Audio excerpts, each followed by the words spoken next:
Boa noite, amigos. Boa noite. Espero que todos estejam me vendo, me ouvindo bem.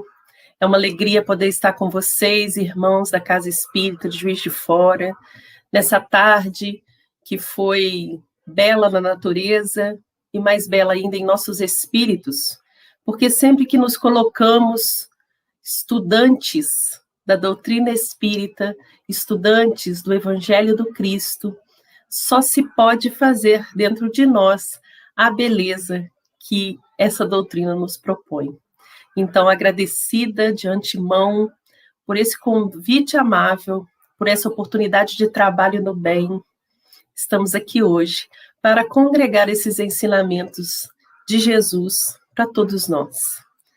Então, que Ele nos ilumine, nos proteja e encaminhe nossos pensamentos para que cheguemos a esse ensino cada vez mais puro, mais conscientes e mais concreto em nossas vidas, exemplificando, porque os ensinos só nos servem quando viram verdade dentro de nós e conseguimos exemplificar aos nossos amigos. Então, meus irmãos, agradecida estou, agradecida a Jesus, agradecida a Deus por essa oportunidade. Hoje separei para conversarmos um pouco sobre a vinda do reino, a busca do reino de Deus.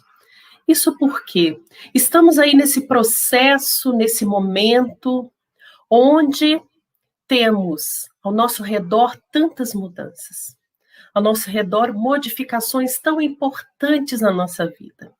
Percebemos que através de um evento programado para essa época, porque acasos não existem, fizemos o retorno para dentro de nós mesmos, o retorno para esse lado interno, onde começamos a buscar os porquês, a necessidade de que tudo que estamos vivendo. E percebemos, como estudantes que somos da doutrina espírita, que é chegado aquele tempo que Kardec coloca para a gente na Gênese. O tempo de mudança, o tempo onde tudo seria mais acelerado. As transformações, os convites à transformação seria mais intenso, mais visível. Se antes tínhamos convites mais suaves, mais invisíveis, menos ostensivos, hoje o convite está junto de nós, está ao nosso lado, porque percebemos que por algum motivo ainda indefinido, porque estamos nessa busca dos porquês, algum motivo ainda indefinido, nós nos colocamos nessa situação de isolamento, nessa situação de repensar, nessa situação da necessidade da transformação. E nesse momento que escolhemos para falar sobre esse reino de Deus, essa busca que estamos, nós trazemos aqui o Evangelho do Cristo, o Evangelho de Mateus, escrito por Mateus, no seu capítulo 13, que ele coloca para a gente 7 parábolas sobre o reino de Deus. Já que estamos aqui buscando, precisamos de alguma maneira pensar. Jesus vem à Terra com uma grande obra de transformação. E muitos se questionavam antigamente por que Jesus, com essa obra tão grandiosa nas mãos, com esse ensino tão importante para todos nós, veio à Terra e falava por parábolas. Isso foi tão importante que Kardec questiona a espiritualidade na questão 627. Uma vez que Jesus ensinou tudo, né? Kardec pergunta à espiritualidade, uma vez que Jesus tinha ensinado tudo, a verdadeira lei de Deus, qual seria a utilidade dos ensinos que os espíritos estavam dando agora? Teriam que ensinar mais alguma coisa? Olha que interessante, Kardec também estava com uma grande obra nas mãos. Ele estava construindo a codificação que ele sabia que era reviver este evangelho. Isso já tinha sido trazido para ele. Reviver o evangelho do Cristo e ensinar muito mais. Porque sabemos que a doutrina espírita é o consolador prometido. E quando o próprio Cristo anuncia esse consolador, ele diz: relembrará tudo o que disse e ensinará muito mais. Mas se Jesus ensinou tudo, por que ensinará muito mais? O ensinará é no sentido de aprofundará. Ensinará no sentido da gente poder absorver com mais clareza e profundidade. Na verdade, Jesus ensina tudo, mas nós não tínhamos compreendido tudo ainda. Então, a espiritualidade responde a Kardec. Jesus empregava miúde na sua linguagem, alegorias e parábolas. Então, Jesus falava de uma forma que aquelas pessoas podiam compreender. Falava de conformidade com os seus tempos, com os lugares que ele estava, com a vivência daquelas pessoas. Então, Jesus buscava ao seu redor elementos e argumentos que pudessem fazer aquelas pessoas se sentirem mais confortáveis e, por isso, adquirir aqueles conhecimentos. Quando a gente apresenta algo muito diferente, um contexto, um conceito diferente a alguém, temos que buscar a vivência dessas próprias pessoas, para que elas se sintam confortáveis perante o novo. Então, Jesus fez isso no seu trabalho educador grandioso, monumental mesmo, para todo o mundo. Ele fez isso e agora seria necessário que a doutrina espírita viesse explicar e desenvolver esses conceitos. Então, Jesus ensina por parábolas porque era o que o povo poderia absorver naquele momento. Mas a doutrina espírita tem o grande papel de traduzir a fala do Cristo para os nossos entendimentos atuais, depois que alcançamos conhecimentos científicos, filosóficos e mesmo a evolução do sentimento religioso dentro do homem. Então, agora tem que se explicar, porque pouquíssimos entendem, é o que nos diz a espiritualidade. Poucos entendem, compreendem, e muito menor é o número daqueles que a praticam. Então, a gente percebe que os ensinos do Cristo foram perfeitos e fundamentais. Porém, a doutrina tem esse grande papel. E para que a gente possa adquirir essas ideias do reino dos céus, Jesus nos trouxe várias parábolas. Em Mateus 13, está dizendo de 7. O 7 tem um número significativo para o povo judeu, que é a completude. Ou seja, o reino dos céus é algo completo e perfeito. Por isso, Jesus conta 7 parábolas. Dessas 7 parábolas, como nós temos um tempo reduzido, escolhi 3 para poder falar dessa evolução do homem nessa busca. A primeira que eu vou colocar para vocês aqui hoje é a parábola do tesouro escondido. O tesouro escondido é a parábola que está em Mateus 13, 44. É uma parábola pequena, tanto é que na maioria das vezes ela vem atrelada à parábola da pérola. A parábola do tesouro conta de um homem que trabalhava num campo e achou nesse campo um tesouro escondido. Escondeu novamente e foi pelo mundo buscar formas de adquirir aquele terreno. Então ele encontra esse tesouro que está ali escondido, ou seja, se ele tem que sair para adquirir esse terreno, o terreno não era dele. Ele era um trabalhador daquela terra.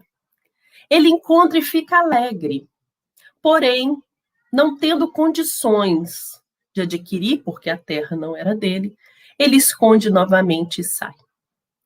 Se a gente pensar em nós mesmos como seres humanos e pensarmos nas nossas etapas evolutivas, a gente vai perceber que a parábola do tesouro fala exatamente da gente. Os primeiros contatos que temos com o Evangelho do Cristo, para que cheguemos a ser espíritos, moradores de um reino de paz e amor, que é o reino dos céus, nós temos que encontrar esse tesouro. Muitas vezes, e aí pensemos em nós espíritas, encontramos esse tesouro por acaso, como aquele homem que trabalhava no terreno. Encontramos por acaso e saímos ainda pelo mundo, resolvendo outras situações, mas sabendo já dar valor, um certo valor, àquele tesouro que encontramos.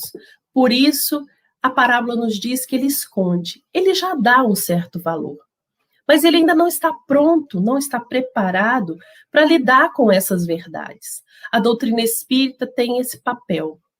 Ela é grandiosa e verdadeira e clara. Quantos encontram a doutrina espírita, que vem clarear o Evangelho, mas não se sentem preparados para tanta verdade, não se sentem prontos para tantos compromissos, não se sentem prontos para a responsabilidade que é estar à frente dessa doutrina. Uma doutrina que te mostra que você é o responsável pela sua transformação, que você é o único responsável pela sua felicidade ou infelicidade, que tudo aquilo que você lançar contra o seu irmão está lançando contra você mesmo. É muita responsabilidade que essa doutrina que abraçamos nos traz. Muitos não estão preparados e se sentem felizes com as verdades que já recebem, mas não se sentem prontos. Escondem aquelas verdades e saem pelo mundo, ainda em outras vivências e experiências que necessitam, que entendem como forma de viver. Um dia ele sabe que terá para onde voltar e encontrar de novo essa verdade, mas ainda não é o momento. Então, esse homem que esconde o tesouro representa muitos de nós, que sabe valorizar já a doutrina, mas ainda não é o momento. E aí lembremos quantas vezes falamos, o tempo é de cada um vai reagir e se mover e se colocar perante aquilo que conhece, consegue e faz. Sabemos disso, só que quanto menos escondermos o tesouro e quanto menos sairmos pelo mundo, nos colocando em riscos, nos colocando em situações que podem nos causar mais débitos do que méritos, sabemos que vamos estar em situações cada vez melhores, vamos ter uma ascensão espiritual e assim chegar ao reino de Deus com mais leveza, com mais retidão, ou seja, com um tempo mais curto e menos dores. Então, o homem que esconde o tesouro não é porque ele não deu valor. A parábola nos diz que ele se alegra. Ele se alegra, mas não consegue assumir para a sua vida a transformação moral que o Espiritismo já propõe. Então, a gente percebe que, junto a essa parábola, Jesus coloca para a gente a parábola da pérola. A parábola da pérola é muito parecida com a do tesouro. E aí nos leva, às vezes, a desprezar esse ensino, porque ela é uma linha só, vem depois uma parábola tão significativa como a do tesouro. Nesse conjunto de 7, às vezes ela passa despercebida.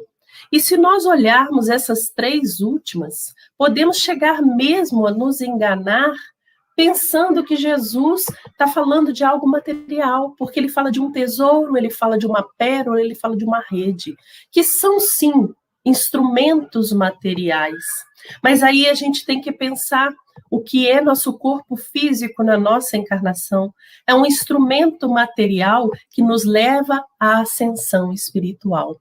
Então, Jesus ali coloca elementos materializados para que aquelas pessoas entendam como é o portar do espírito. Ele está no mundo encarnado, mas ele precisa desenvolver a espiritualidade.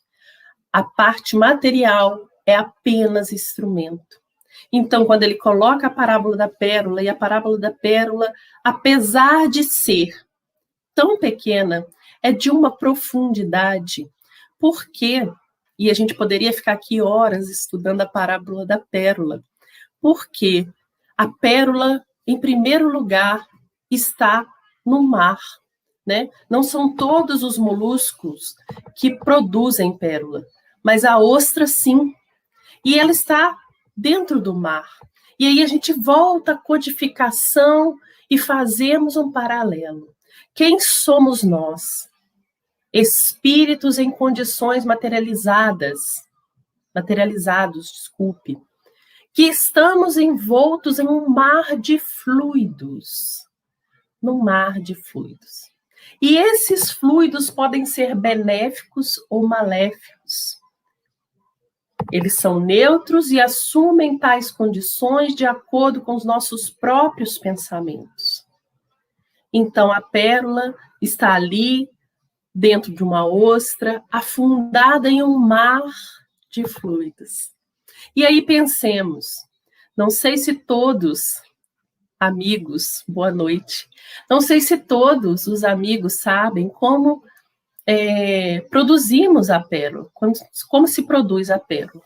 Primeiro, a pérola sempre foi considerada de muito valor pela população daquelas cidades, porque é a única pedra preciosa que não precisa ser lapidada, não precisa ser tirada, não precisa ser moldada, não precisa ser lustrada. Ela já vem pronta da natureza. Aí a gente pensa, ela está dentro da ostra e ela sai pronta, perfeita, arredondada. A pérola de grande valor, como diz a parábola, é aquela perfeita. Saía um homem, nos diz a parábola assim, cadê? Novamente o reino dos céus é semelhante a um homem negociante que procura boas pérolas. Encontrando a pérola muito preciosa, partiu e vendeu tudo o que possuía e a comprou. Então, esse homem já era um negociante. Ele era um entendedor. Ele sabia o que ele estava procurando. Ele já dava muito valor. Diferente daquele primeiro homem do campo, que encontrou, por acaso, o grande tesouro. Esse já era uma pessoa especializada que buscava por uma pérola de grande valor. Pensemos na nossa ascensão espiritual. Vamos ver aquele homem que encontra, por acaso, todas as verdades da doutrina. E agora estamos frente a um homem que, já cansado da sua labuta, porque o primeiro saiu e foi para o mundo, cansado da sua labuta, das suas dores, e buscando uma condição melhor para alcançar o reino dos céus, que é o reino de felicidade, ele vai em busca de algo precioso. Por ser um especialista, e a gente sabe que nós vamos nos especializando à medida que vamos ganhando em conhecimento, ganhando nas nossas vivências. Então, ele sabe que está procurando algo de muito valor. Quando ele olha, ele já percebe que aquela é a de grande valor, mas ele ainda não tem condições de possuí-la. Ele ainda está precisando de se preparar melhor. Ele ainda está precisando de buscar mais conhecimentos. Ele ainda está precisando de se elevar em sentimentos. Então, essa ostra, que estava quietinha nesse mar de fluidos, nesse mar protegida, ela, de repente, por algum motivo, desse mar de fluidos que para nós aqui existem os fluidos benéficos e maléficos de acordo com o nosso pensamento, entra dentro dessa ostra um grãozinho de areia, uma ferpa, alguma coisa assim que afere. E aí pensemos, nós, espíritos encarnados, mergulhados no mar de fluidos, as dores ao nosso redor nos ferem. E aí nós temos duas opções. olhar esses momentos, essas dores, aprender com elas, e a partir desse aprendizado, essas dores passarem de simples dores a conhecimento. Temos uma outra opção de olharmos para essa dor e simplesmente sofrer. Sofrer e negar a bondade de Deus. Então, essa ostra que estava lá, entra uma areia, fere, e ela segue a primeira opção de olhar para essa dor e construir dali algo muito melhor.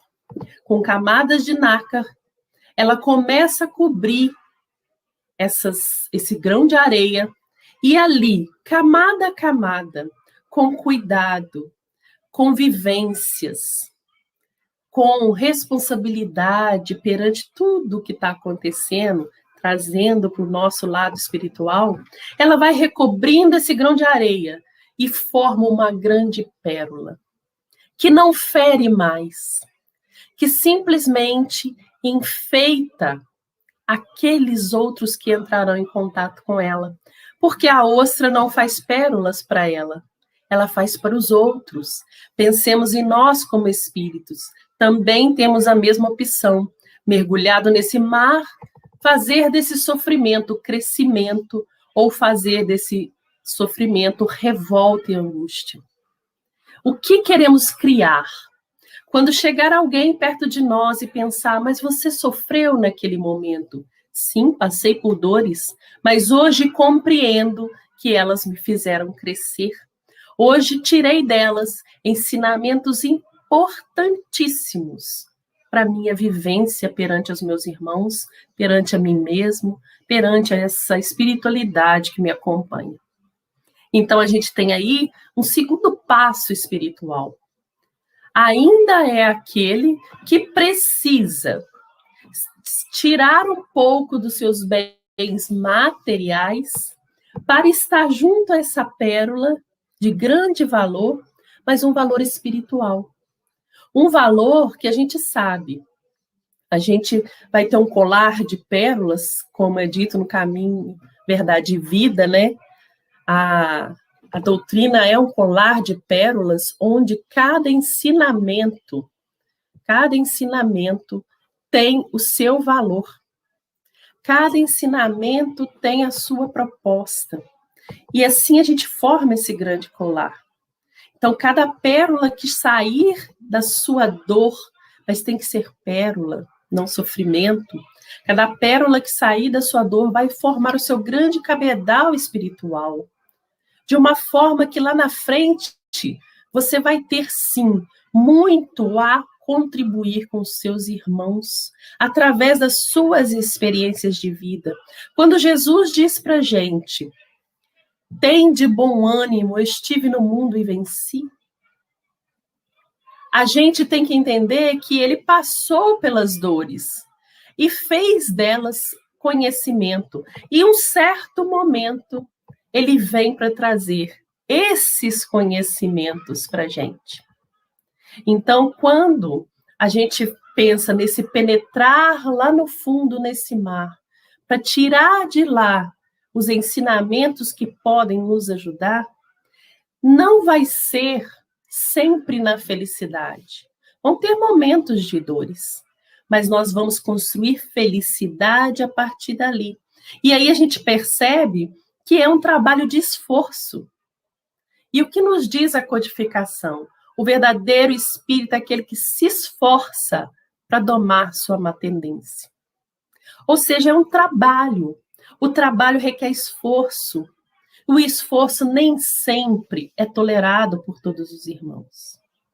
Então, aqueles que conseguirem vão sim produzir pérolas de grande valor. E aí, para a gente pensar ainda num passo a mais nessa nossa evolução espiritual, nessa nossa caminhada evolutiva, vamos fechar esse capítulo 13 do Evangelho de Mateus, né, com a parábola da rede. Porque a gente lembra, tinha um homem que encontrou o tesouro por acaso. Depois, um especialista que já procurava, já queria muito. Os dois davam valores, mas valores diferentes. O que encontrou por acaso poderia sair pelo mundo e se perder e nunca mais voltar para esse tesouro. Aquele que já procurava foi adquirir a pérola, foi buscar formas de adquirir a pérola, como maior capacidade de entendimento. Na rede, Jesus nos fecha esse link de parábolas sobre o reino de Deus, quando ele fala que a rede ela trará peixes bons e peixes ruins. Aí a gente pensa, o que Jesus quis dizer com isso? Nessa nossa busca pelo reino dos céus, nessa nossa busca pelo reino divino, o reino de paz e felicidade, quando sairmos pelo mundo, nessa necessidade de adquirir o que é bom, nós temos que ser vigilantes. Quando Jesus nos fala da parábola da rede, ele nos diz, vigie. Quando vocês saírem pelo mundo, quando vocês estiverem nesses mares de fluidos, vocês vão ter que ser mais vigilantes. Porque ali, quando você disser, agora estarei no caminho correto, agora farei somente o bem, o meu falar será sim, sim, não, não. Pode ter certeza, seremos testados ao nosso limite. Seremos testados na nossa firmeza, no nosso caráter, na nossa boa vontade. Seremos testados na nossa fé. E se não formos vigilantes, nós poderemos sim cair naquela tentação, porque a tentação não está fora. A tentação está dentro de nós. Só nos atrai aquilo que damos atenção. Então, a gente percebe, quando Jesus diz essas três parábolas, a parábola do tesouro, da rede e dos peixes, ele está nos mostrando que temos, sim, muitas condições para chegar a esse reino. Aqui na Terra mesmo. E aí a gente vê quantas pessoas, ultimamente, a gente escutou, falando, nossa, mas por que estamos num planeta de provas e expiações? E aí pensemos, graças a Deus estamos num planeta de provas e expiações. Porque enquanto estávamos num planeta primitivo, estávamos ali sem muita consciência do que fazíamos. Fazíamos, mas não tínhamos consciência. Consciência adquirimos de certo e de errado é no planeta de provas e expiações, onde vamos nos colocar, vamos testar, vamos aprender conosco e com o outro, porque aprendemos com os nossos acertos e erros e com os acertos e erros do outro. Aqui vamos colocar nossa moral à modificação, vamos trazer nossa moral para a modificação. Aqui vamos ser colocados perante as tentações que os nossos espíritos já trazem para que sejamos resistentes. Na codificação está escrito, por que nos foi dada a tentação? Para que resista.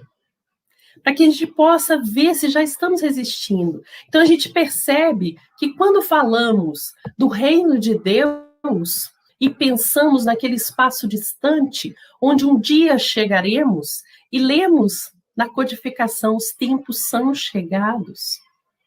E lembramos que as leis divinas já estão dentro de nós. Ou seja, o reino já está dentro de nós. Por isso, nos é dito sempre que ele não vem com aparências exteriores. Porque se ele está dentro de nós, não vai ser o que eu faço para fora, e sim a pérola que eu construo dentro de mim. O tesouro que está dentro de mim. É falado para a gente que quando Jesus fala da terra, ele fala do nosso coração. Ele fala do nosso interno. Então, aquilo que está ali dentro de nós, é preciso muita meditação, né? A gente lembra de Alcione, que falava que precisa ser meditada, a mensagem do Cristo precisa ser meditada, lá no livro Renúncia, no capítulo 3, da segunda parte. Por quê? E a gente se engana achando que meditar é esvaziar a mente. Vou meditar, vou ficar em paz, tranquila, não vou pensar em nada. Na verdade, meditar é colocar foco em seu pensamento. Então, quando a gente começa a meditar sobre o Evangelho, é que a gente está buscando ali o conhecimento que serve para mim. O conhecimento que eu preciso naquele momento para minha caminhada. Então, para que eu encontre o reino, que é essa verdade, eu preciso meditar sobre ela. Eu preciso meditar sobre essa mensagem.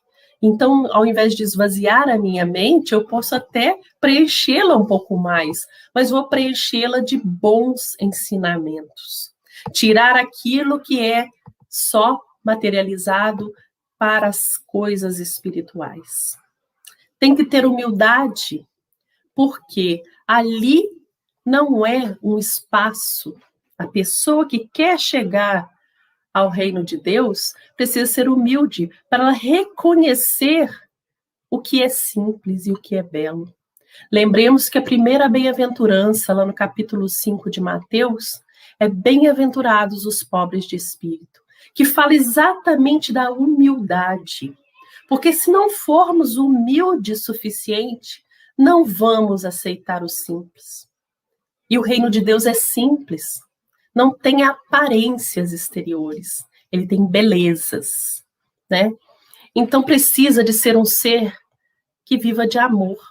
E amor como? Não amar simplesmente pelo amar, mas aquele amor que faz pelo outro o que ele necessita, não o que gostaríamos de fazer, mas o que ele está precisando. E aí a gente entende quando Jesus nos fala amar o seu inimigo. Não é porque você já o ama profundamente, e o livro dos Espíritos nos fala isso. Não é, você não tem como amar o seu inimigo como amaria um amigo. Mas se você já não o quiser mal, isso já é princípio de amor.